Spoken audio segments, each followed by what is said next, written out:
오늘 우리에게 주시는 하나님의 말씀은 스가랴 7장 1절부터 14절까지 말씀입니다.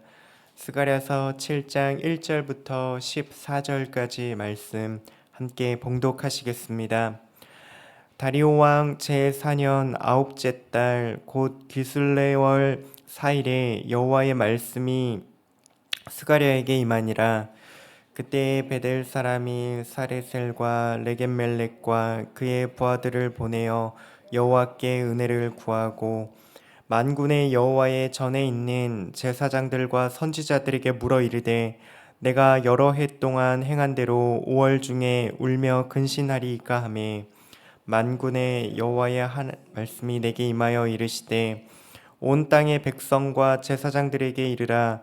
너희가 70년 동안 다섯째 달과 일곱째 달에 금식하고 애통하였거니와 그 금식이 나를 위하여 한 것이냐. 너희가 먹고 마실 때에 그것은 너희를 위하여 먹고 너희를 위하여 마시는 것이 아니냐. 예루살렘과 사면 성읍의 백성이 평온히 거주하며 남방과 평원에 사람이 거주할 때에 여호와가 옛 선지자들을 통하여 외친 말씀이 있지 않느냐 하시니라.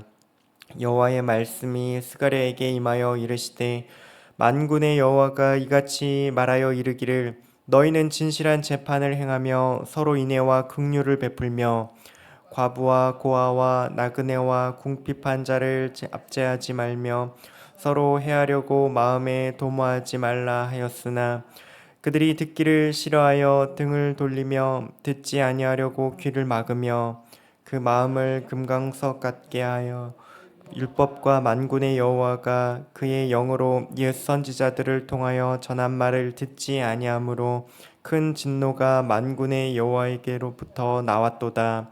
내가 불러도 그들이 듣지 아니한 것처럼 그들이 불러도 내가 듣지 아니하리라. 만군의 여호와가 말하였느니라. 내가 그들을 바람으로 불어 알지 못하던 여러 나라에 흩었느니라. 그 후에 이 땅이 황폐하여 오고 가는 사람이 없었나니 이는 그들이 아름다운 땅을 황폐하게 하였음이니라 하시니라. 아멘. 오늘 말씀은 중심을 드립니다 라는 제목으로 전하겠습니다. 오늘 본문은 스가랴서의 후반부를 여는 단락입니다. 8개의 환상이 나오는 전반부는 다리오 왕 2년에 받은 말씀이었습니다. 그리고 7장부터는 다시 2년이 흘러서 다리오 왕 4년이 됩니다. 이 2년의 시간 동안 예루살렘에는 어떠한 일들이 있었을까요?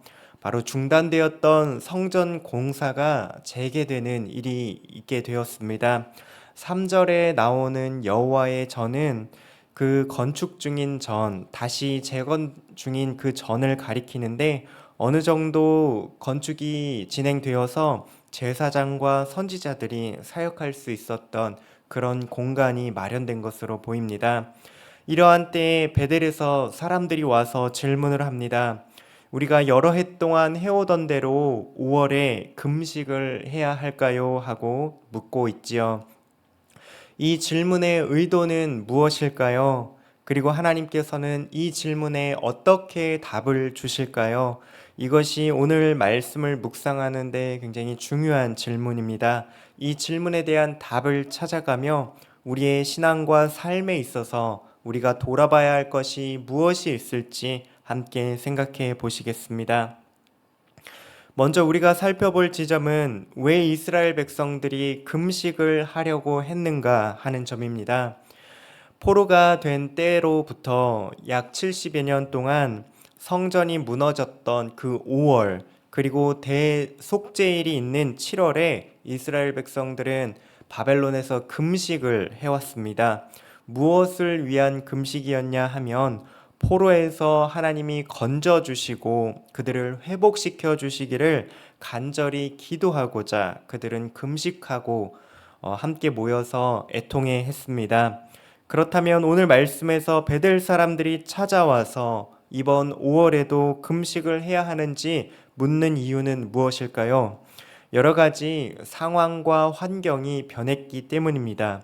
회복에 대한 하나님의 약속이 눈앞에서 점점 성취되어 가고 있습니다. 사로잡혀 갔던 사람들은 고향 예루살렘으로 돌아오기 시작했고, 성전에는 벽돌이 다시 올라가고 있습니다. 그렇다고 포로가 되기 이전만큼 완전하게 회복을 이룬 것도 아니었습니다. 분명 눈에 보이는 무언가는 있는데, 그렇다고 아직 확실하게 이렇다 할 만한 또 무언가는 없습니다. 이미 시작되었지만 아직 완성되지 않은 이러한 회복의 상황 가운데 계속해서 우리가 이 회복을 위해서 금식을 해야 하나 하고 질문을 하고 있습니다. 이 질문에서 금식에 대한 이스라엘 백성들의 마음가짐 하나를 느낄 수 있게 되는데요. 이들에게 있어서 금식은 하나님을 향한 진정한 사랑과 경외심에서 나오는 것이 아니었습니다. 자신이 무언가 원하는 바를 얻어내고자 하는 하나의 종교 행위에 지나지 않는다는 것을 알 수 있습니다. 마치 타 종교에서 불교에서는 불공을 드리고 여타 미신에서 정성을 보여야 뭔가 응답이 있을 것처럼 그렇게 보이는 종교 행위에 지나지 않습니다. 종교적으로 경건해 보이는 이러한 행위를 통해서 하나님께 무언가를 얻어내고자 그런 생각을 갖고 있습니다. 이러한 모습으로 질문하는 사람들에게 하나님께서는 뭐라고 응답을 하실까요? 하나님은 직접적인 답변을 8장에 미루신 다음에 세 개의 질문을 역으로 던지십니다. 5절부터 7절에 나오는 이 세 개의 질문을 요약하자면, 첫 번째는 그 금식이 나를 위한 것이었느냐? 두 번째는 너희가 먹고 마신 날들도 다 너희를 위한 것이 아니었느냐? 세 번째는 이미 조상들에게 선지자를 통해서 금식에 대해서 가르쳐 준 것이 있지 않는가 하고 하나님이 질문을 던지십니다. 이 질문은 답을 요구하시는 질문은 아니었습니다. 이미 답이 정해져 있지요. 하나님은 그들의 금식이 하나님을 향한 것이 아니라 자기 자신을 위한 종교 행위였음을 드러내고 계십니다. 겉으로는 경건한 듯한 신앙생활의 그 모습이었지만 그 중심에는 하나님을 향한 사랑과 진실된 마음이 없었음을, 하나님이 이러한 중심을 신앙적인 위선과 가식을 질문을 통해서 드러내고 계십니다. 이들의 신앙이 가식적이라는 것을 부인할 수 없는 증거를 또 하나 하나님이 제시하시는데요. 진실로 하나님을 믿고 따르며 하나님의 은혜로 살아가는 사람에게는 마땅히 드러나게 되는 삶의 모습이 있습니다. 우리가 헷갈리지 말아야 할 것은 성경에서는 행함을 굉장히 중요하게 말씀하고 있는데요. 다만 무언가 우리가 하나님께 잘 보여야, 무언가를 열심히 행해야 하나님께 은혜를 얻을 수 있다라는 이런 생각은 잘못된 것입니다. 하나님께 은혜를 먼저 받고 나서, 우리가 먼저 구원을 얻고 나서 그에 합당하게 행함을 행하게 되는 것이 신앙의 원리입니다. 하나님이 선하시고 공의로우신 것처럼 하나님의 백성들도 그러한 하나님의 성품을 닮아가며 그렇게 살아가야 했던 것입니다. 그러나 그들에게는 공정한 재판을 행하지 않았고, 또한 서로 사랑하지 못했고, 고아와 과부와 나그네와 궁핍한 자들을 압제하며 서로를 해하려고 악한 마음을 먹었습니다.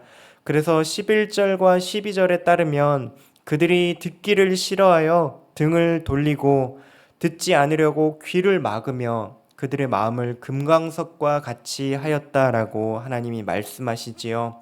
하나님은 그들이 금식을 할지 말지 이러한 여부보다도 먼저 그들의 마음의 중심을 살피고 중심을 바르게 하나님을 향하여 고쳐가라고 말씀하고 계십니다.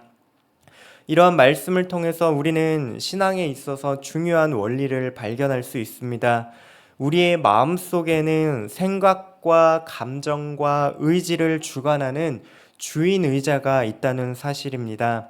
문제는 그 의자 위에 누가 앉아 있느냐, 이것이 바로 신앙의 핵심입니다. 이스라엘 백성들의 그 마음속의 의자에는 하나님이 아니라 자기 자신이 앉아 있었습니다. 그래서 사사기 말씀의 표현대로 각자 자기의 소견에 옳은 대로 행하였다라고 하지요. 사실 우리도 크게 이스라엘 백성들과 다르지 않습니다. 겉으로는 신앙생활을 열심히 하고 예배하고 봉사할 수 있습니다.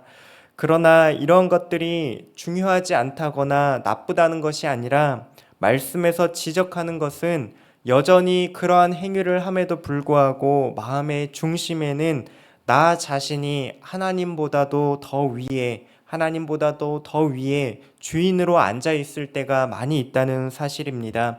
금식도 할 수 있고 헌금도 많이 할 수 있고 기도도 하고 봉사도 할 수 있지만 은연중에 신앙생활이 마치 하나님께 잘 보여서 우리가 원하는 복을 얻어낼 수 있다는 그런 거래처럼 생각할 때가 있다는 것입니다. 하나님이 어떠한 계획과 뜻을 우리를 향하여 품고 계신지 그것을 알려 하기보다 내 뜻과 계획을 하나님께서 이루어 주시기를 간절히 바라는 마음이 더 크다는 사실입니다. 이러한 나 중심적인 신앙의 자세를 향해서 하나님께서는 어떠한 처방을 내려 주실까요? 하나님께서 원하시는 것은 단 한 가지입니다. 우리의 중심이 하나님을 향하기를 원하고 계십니다. 우리의 마음속 보좌의 주인으로 하나님을 모셔서 주님의 음성에 귀 기울이기를 원하고 계십니다. 우리가 하나님을 만족시키기 위해서 무언가 잘 보이기 위해서 종교 생활을 하는 것이 아닙니다. 정반대이지요. 하나님이 먼저 우리를 사랑하셨고 우리를 구원하시고 우리에게 은혜 베푸셨기 때문에 우리가 금식도 할 수 있는 것이고 이 시간 하나님 앞에 나와서 기도도 드릴 수 있는 것이고 예배도 하고 헌금도 할 수 있게 됩니다. 하나님이 우리를 사랑하신다는 사실을 우리가 분명히 알기 때문에 우리의 문제를 가지고 나와서 하나님 앞에 문제를 해결해 주시도록 얼마든지 아뢰고 기도할 수 있는 것입니다. 하나님께 중심을 두고 하나님께 집중하는 것이 우리에게 가장 큰 복이라는 사실을 오늘 말씀이 가르쳐 주고 있습니다. 앞으로 살펴볼 스가랴 8장 말씀을 보면 하나님께서는 이미 이스라엘 백성들을 향하여서 회복과 축복을 계획하신 것을 알 수 있습니다. 사람이 그 행위로 하나님의 시기를 앞당기거나 늦추거나 할 수는 없습니다. 다만 우리가 마땅히 취해야 할 중심은 그 복의 근원이신 하나님, 그 하나님만을 바라보고 하나님 앞에 나아가는 것입니다. 사랑하는 성도 여러분, 오늘 하루 우리의 중심을 하나님 앞에 내어드리며 이렇게 고백하시기를 바랍니다. 내 삶의 주인이신 하나님, 저의 중심을 하나님께 내어드립니다. 하나님 손에 있는 선물이나 하나님 손에 있는 축복만을 바라보는 것이 아니라 하나님의 얼굴, 그 하나님 한 분만을 원하고 바랍니다. 이렇게 고백하는 오늘 하루가 되시기를 바랍니다. 이러한 중심을 지키기 위해서 우리가 실천할 수 있는 두 가지 방향을 함께 나누며 오늘 말씀을 마무리하겠습니다. 첫 번째로 하나님의 음성에 귀를 기울이십시오. 소중한 사람일수록 그 말에 귀를 기울이듯이 우리는 하나님의 말씀을 소중히 여기고 가까이 하고 그것을 읽고 외우고 묵상하고 순종함으로 우리는 하나님을 우리의 중심에 모셔둘 수 있게 됩니다. 두 번째, 하나님이 기뻐하시는 것을 나도 기뻐하고 하나님이 싫어하시는 것은 나도 싫어하는 습관을 가지십시오. 하나님이 우리를 사랑하시고 용서하시고 자비를 베푸시는 것을 기뻐하셨듯이 우리도 그 은혜를 받은 대로 우리의 가족들과 공동체와 이웃들에게 그대로 흘려보내는 하나님의 백성이 되시기를 바랍니다. 하나님 때문에 우리가 세상에서 정직하게 살아가고 세상에서 손해를 볼지라도 그러한 것을 하나님이 기뻐하시기 때문에 나도 선행하기를 기뻐하는 그러한 기쁨이 충만하시기를 바라겠습니다. 마지막으로 사도 바울의 권면을 마음에 새기며 마치겠습니다. 그런즉 너희가 먹든지 마시든지 무엇을 하든지 다 하나님의 영광을 위하여 하라. 기도하시겠습니다. 하나님, 오늘 말씀을 통하여 우리의 중심을 돌아보게 하시니 감사합니다. 주님, 우리에게는 종교적인 형식은 있으나 정작 주님만을 바라보지 못할 때가 너무나도 많이 있었습니다. 하나님보다도 하나님이 주시는 선물에 더 관심을 가질 때가 있었습니다. 하나님, 이제 우리의 마음의 중심을 돌이켜서 하나님께 올려드립니다. 우리의 생각과 감정과 의지 모두 주님을 향하고자 하오니 하나님, 우리의 마음을 고쳐 주시옵소서.